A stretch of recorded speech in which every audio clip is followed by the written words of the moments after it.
hindi daw sinamba si Jesus sa araw na linggo, at saka paliwanag niya pa dito mga kapatid ay si Constantine lang daw ang gumawa ng Sunday, no? Ang pagsamba. Yung Sunday worship daw po mga kapatid, nagsimula daw ito kay Constantine. So para mas maunawaan po natin, pakinggan natin ang video nito. May usa kasi diri atong tagaan ni og pagtagad kining iyang comment may tungod sa usa ka nagpost. Unya ang ihapon nga gisulti, otro po din nagkamali-mali po pag giklaro dito. Minawar gid siya. Mga kadok. Ito, sasagutin niya dito mga kapatid ang isang CFD daw, no, na merong statement na ganito po. Mga may buntag. So nakoy nakita nga usa ka post dito nga nakabuka nga. Ingon nila Domingo ting simba. Sabat maligay nakabutang sa Biblia.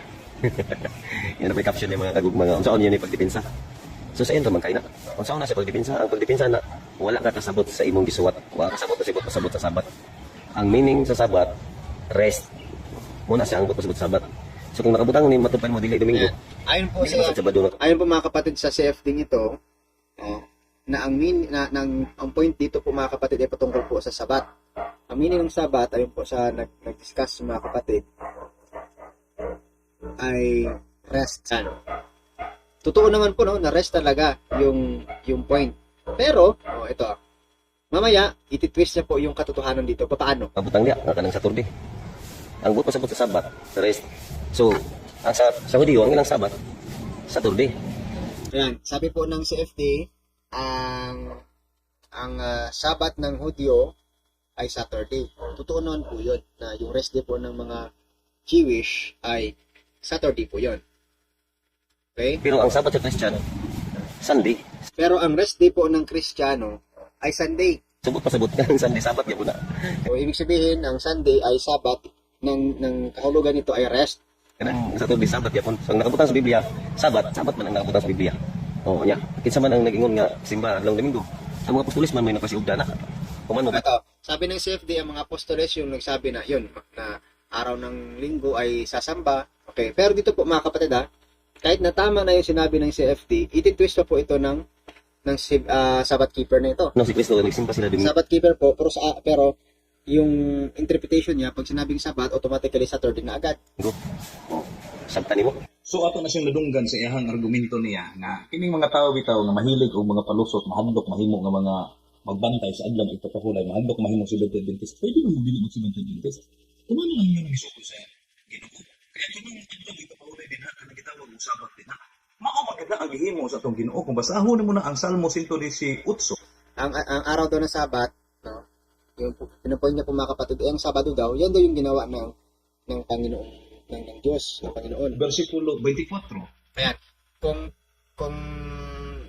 pakikinggan po natin mabuti mga kapatid, dito po may makikita tayo na klarong diferensya kahit sa pag-cite po ng talata. Salmo 118 talata po ay 24. Paano po ano po yung content ng kanya pong quote na salmo? Kung din nga kini mao ang adlaw nga gibuhat ni Jehova. Yan. Ito daw yung araw na ginawa ni Jehovah. Doon pa lang po mga kapatid, malina eh. No? Malina. Kasi sa Hebrew alphabet mga kapatid, there is no letter J. At according din po kay Josephus, the first century scholar na Hudyo, kasi yung name of God is, ang nakakaalam yun, Hudyo po mga kapatid. Sabi po ni Josephus, Jehovah is mistransliteration of the Tetragrammaton name of God, meaning mali. Okay?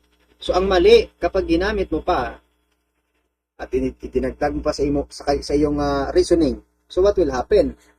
So madadagdagan po mga kapatid ang kamalian diyan. Niini managmaya ug managkalipay kita. Sumuuna din ha nga adlaw ang gihimo sa Ginoo. Unya ingon sa Marcos 2 bersikulo 27, ang adlaw ipapulay gibuhat alang sa kaayuhan sa tao. Lima ni mo na. Alang man nila sa kaayuhan sa tao, ang adlaw ipapulay gibuhat na sa Dios. Ang pangutana karon ang ang araw daw ng pamamahinga ay ginawa para sa mga tao. Totoo naman 'yun. Wala tayong tutol doon. Pero ang punto po dito, ano ba yung araw ng pamamahinga, rest day, which is the worship day of the Christian? Ito po yung ating point dito.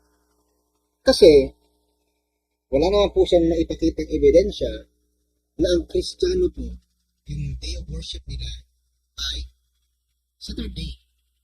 Pero mga kapatid, mamaya po, meron tayong babasahin na may ipapakita talaga yung totoo na Sunday po at hindi Saturday. Sunday. Kinsa ang pinaghimo ana? Kinsa may naghimo? Si Constantino. Si Constantino maoy naghimo nga ang Sunday himuon na siya day of rest. Ayan, no?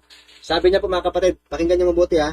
Si Constantine daw ang gumawa ng Sunday na maging rest daw po mga kapatid.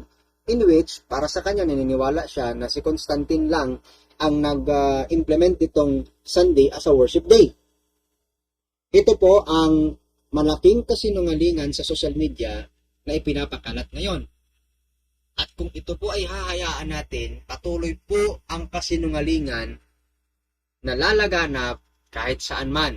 Kaya nga po mga kapatid, pakinggan natin mabuti ito at i-share po natin ang video ito para mas lalo natin maunawaan na ang ating pong pakikinig sa social media ay dapat may pag-iingat man. Dahil kapag wala tayong pag-iingat, posible mauuto po tayo ng mga ibang sekta ng pananampalataya na naghahayag ng kasinungalingan sa madla. Shoutout po kaya Cora Bertomin. Apikaw maripik niwo. Hindi ko maunawaan no kay FRR Daus Salib. 469 hindi ko po ayan Philippine. Okay. So this message is held for review. Ayun. Merong foul words dyan, no? Kasi, yan. In what country were you from? FFR Daus Talib. So that we can communicate you well. Philippine. What's that? Okay. You mean na taga-Pilipinas ka rin? Po ba? Okay. Ngayon, balikan po natin ang video. Kanusa 321 AD matod pa din ha Roman Emperor Constantine established Sunday as a day of rest. Ayan o. Ayan. Dito po mga kapatid, sabi niya sa kanyang reference na nabinasa, Constantine established Sunday as the day of rest. Okay. Baka po kulang ito sa pag-aaral po sa history. O baka naman putol naman yung referensya na kanyang pinahayag. Okay. Patuloy lang natin siya at saka mamaya atin pong ipapaliwanag mga kapatid yung punto naman sa side naman po natin. Okay? Ano siya ang mabasa na ito diha sa mga history.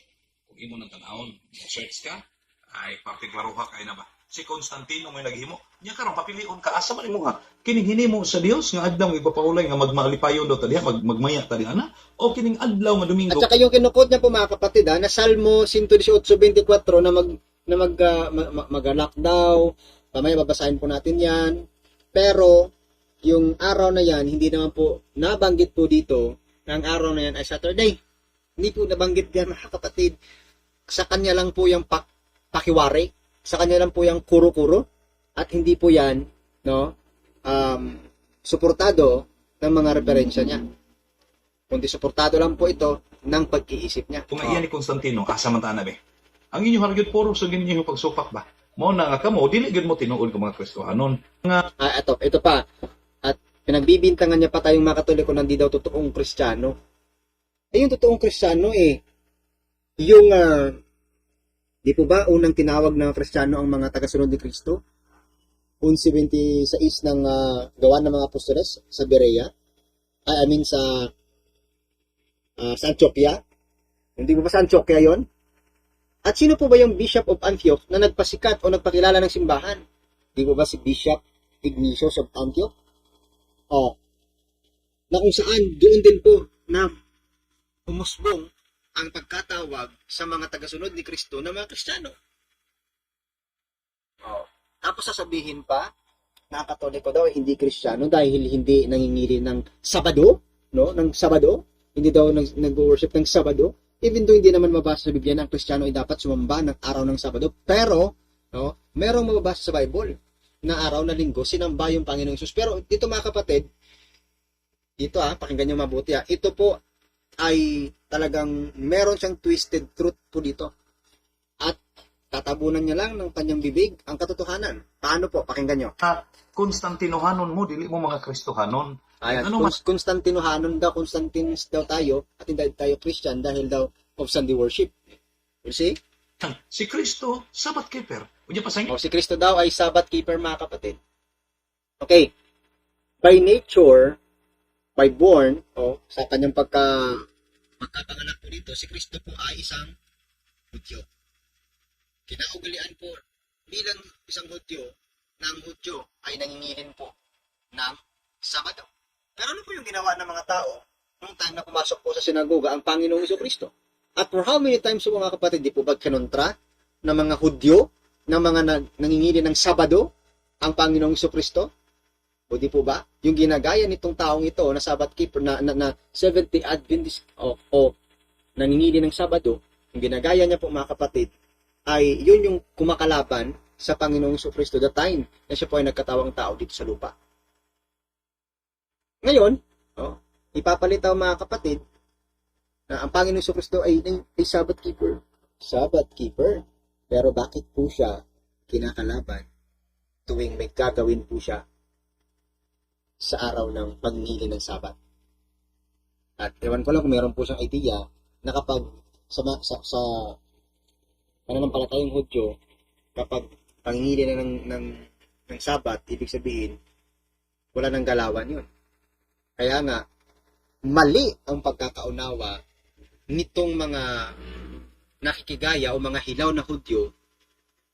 Mali ang ginagawa, mali ang practice, tapos ipinagpapatuloy pa. Ididikit pa na Kristiyano daw ay Sabbath keeper. Ang tanong, yung 1:37 ba ng Lucas, hindi po ba yung totoong nakasulat sa Biblia? Mali po ba yung statement doon na sinasabi na walang imposible sa Diyos?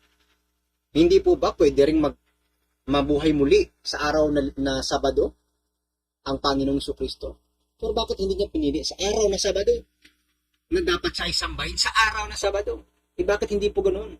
Bakit linggo po siya sinamba? Bakit po linggo siya muling nabuhay? Yun yung dapat na pagnilayan. Pakinggan po natin siya. tingnan ninyo nga mga apostoles, mo'y nagpasiugda. Mapataka man lang mo pasiugda.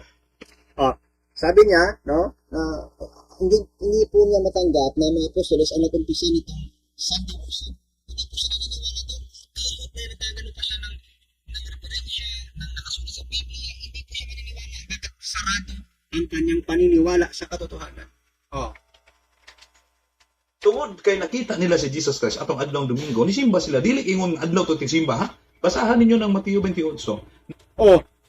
Katulad lang po ito mga kapatid. Katulad lang po ito ng nakaargumento po na isang 70 Adventist. Sabi niya po sa harap ng maraming tao, walang mababasa sa Biblia kahit ni isang bersikulo na ang mga Kristiyano ay sinamba si Jesus araw ng linggo. Kaya tinanong ko po siya. Gusto ko lang clarification.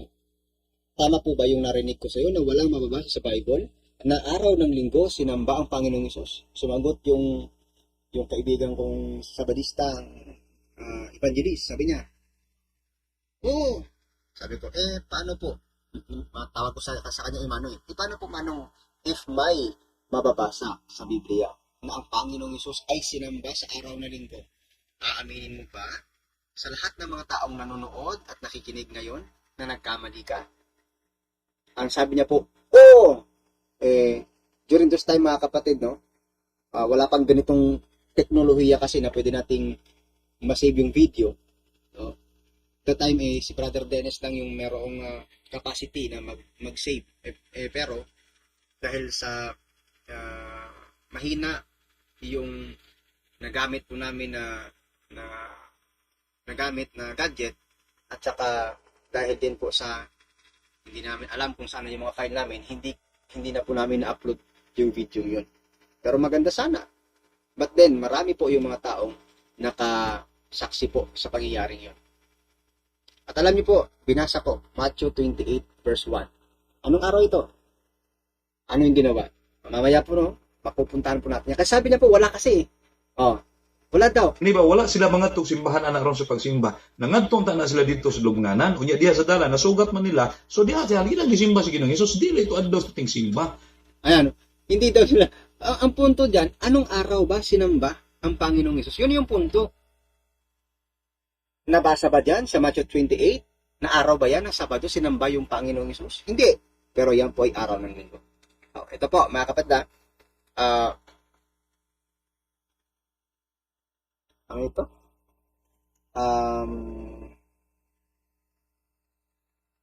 Hindi ko maunawaan yung comment ni SB Music, no?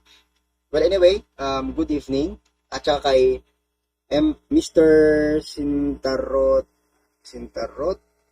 Tarotok Tito 9509. Hello, kumusta?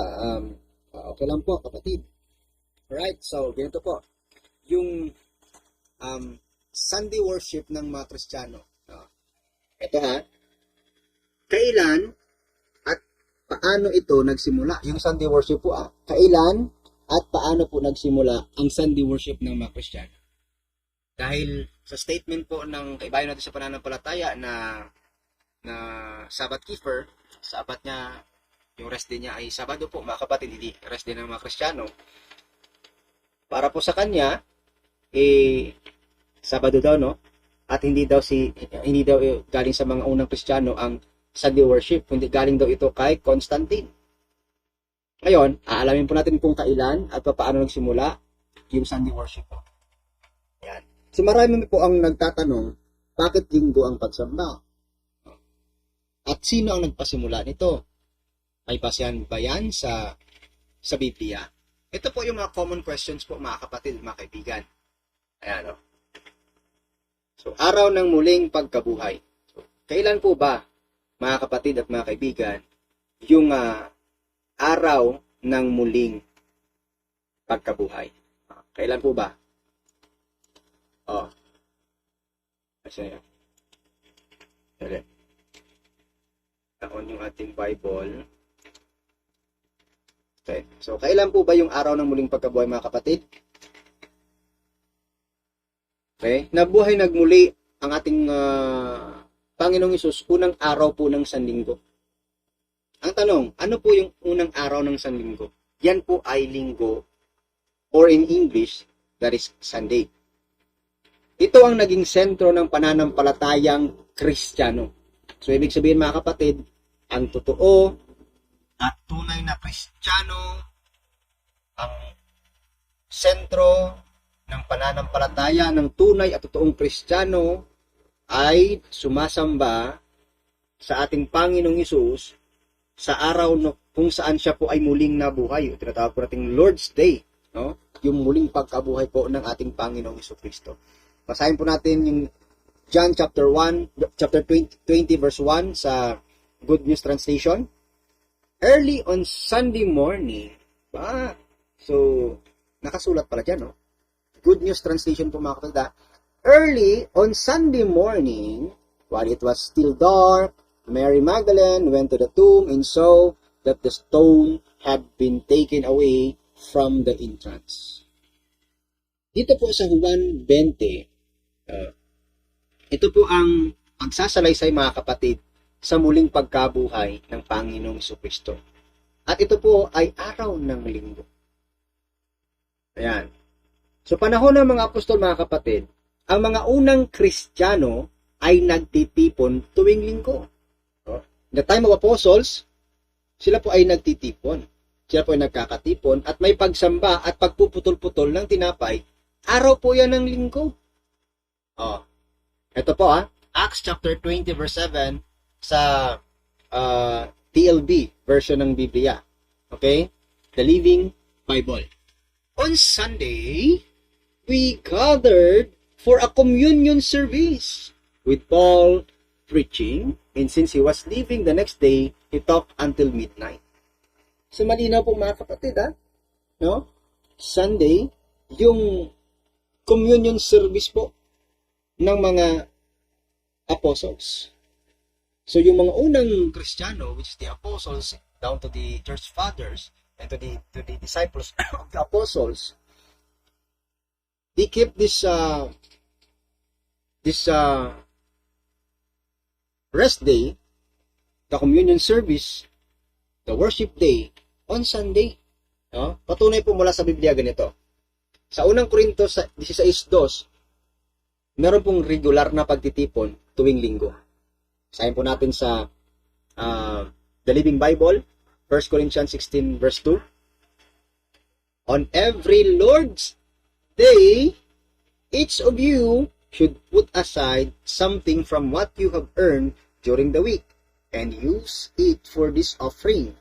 The amount depends on how much the Lord has helped you earn. Don't wait until I get there and then try to collect it all at once. Ano po yung nabasa natin dito? On every Lord's Day. So, ibig sabihin, may lingguhan pong pagtitipon. Ano po itong Lord's Day? No? Lord's Day. Yung lingguhang pagtipon, tinatawag na Lord's Day. Anong araw po ba itong Lord's Day ito? Okay, tingnan natin po sa version ng Good News Translation. Every Sunday, so yung Lord's Day pala mga kapatid, ay Sunday. Each of you must put aside some money in proportion to what you have earned and save it up so that there will be no need to collect money when I come. So meron po silang weekly gathering in which, mga kapatid, ito po ang tinatawag na Lord's Day o ang araw na yan, Sunday. Araw po para sa Panginoon. Araw po ng pagsamba po yan, mga kapatid. That is the rest day of the Christian, the true and real Christian. Sa pahayag, unod yes naman po mga kapatid, araw ng Panginoon o yung Lord's Day, atin pong pakita po yung Lord's Day, that is Sunday. Ano po nasulat sa Revelation chapter 1 verse 10 sa Good News Translation? On the Lord's Day, in this Lord's Day mga kapatid, is Sunday, the Spirit took control of me and I heard a loud voice that sounded like a trumpet speaking behind me. See, yung Lord's Day, Sunday talaga. Ito yung dapat po natin tandaan at unawain mga kapatid na kaibigan.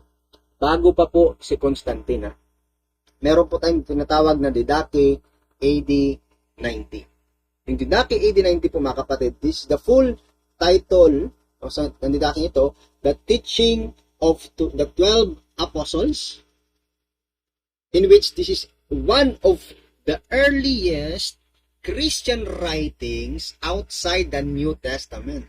And it's called for understanding how the first Christians actually live in worship.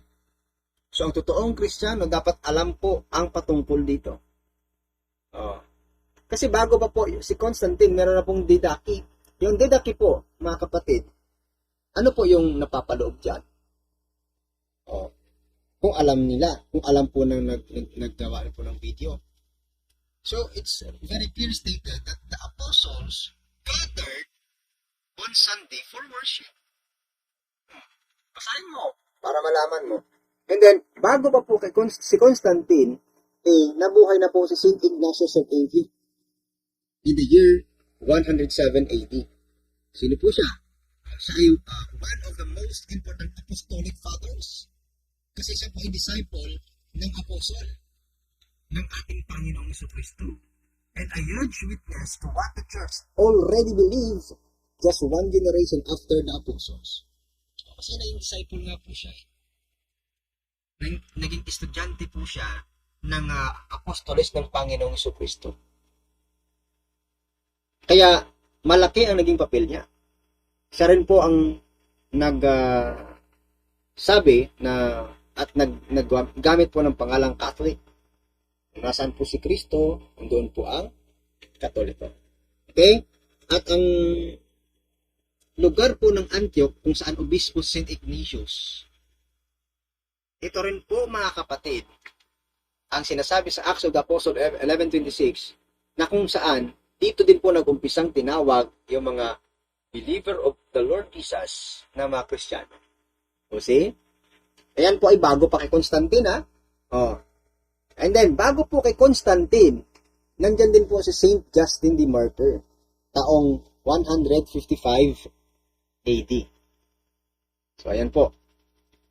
Saint Justin the Martyr was one of the earliest and most important Christian apologists. Oh, see? A philosopher who used reason and philosophy to explain and defend Christianity to the pagan world. See? Kaya, mahalaga din po mga kapatid at mga kaibigan kong Katoliko, mga kapatid na Katolikong nakikinig ngayon, na dapat aralin din po natin yung ating pananampalataya at nawa maging apologist din po tayo in which we are ready to defend our faith. 1 Peter 3:15. We are ready to answer to those who want an explanation regarding what we are hoping. Okay? Tandaan po mga kapatid, may Sunday worship na bago pa po ang 321 AD. Bago pa po sa kay Constantine, meron na pong Sunday worship. Therefore, it is very impossible na yung Sunday worship ng mga Kristiyano ay manggaling kay Constantine. What happened here, mga kapatid? Ano yung papel ni Emperor Constantine? Hindi niya po inimbento ang Sunday worship.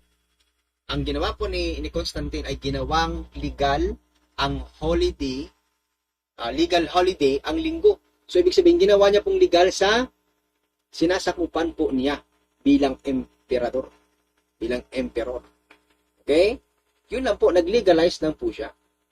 Pero prior to that, bago pa po kay Emperor Constantine, meron na talagang Sunday worship. Okay? Kaya yung Sunday worship po ay nagsimula sa panahon pa ng mga apostoles. Hindi po yan na nagsimula kay Constantine. Maling konteksto po yung pagkakaunawa if we believe that the Sunday worship started with Constantine only. Okay? Because it is already existed yung pagsamba sa araw ng linggo ng mga Kristiyano, specifically sa mga apostoles po mga kapatid. Batay sa muling pagkabuhay ni Kristo, pinatibay ng Biblia at kasaysayan na ang Sunday worship ay nagsimula po sa panahon ng mga apostol. Ayan. So, ang linggo po ay araw ng Panginoon at araw ng bagong buhay kay Kristo. So, malinaw po mga kapatid, na hindi po totoo na galing lamang kay Constantine ang ating pong paniniwala ng mga Katoliko, yung ating pong Sunday worship, hindi po totoo na galing lang po yan kay Constantine because it's already existed.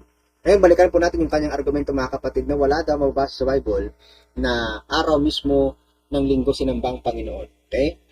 Basahin po natin ito. In English translation, sa Good News Translation po mga kapatid, yung Matthew chapter 28, verse 1. After the Sabbath, okay, ang Sabbath na binabanggit dito, kasi yan yung pinaglalaban niya, this is the Sabbath of the Jewish. Okay, that is Saturday. As Sunday morning was dawning, Sunday na po yan, Mary Magdalene and the other Mary went to at the tomb.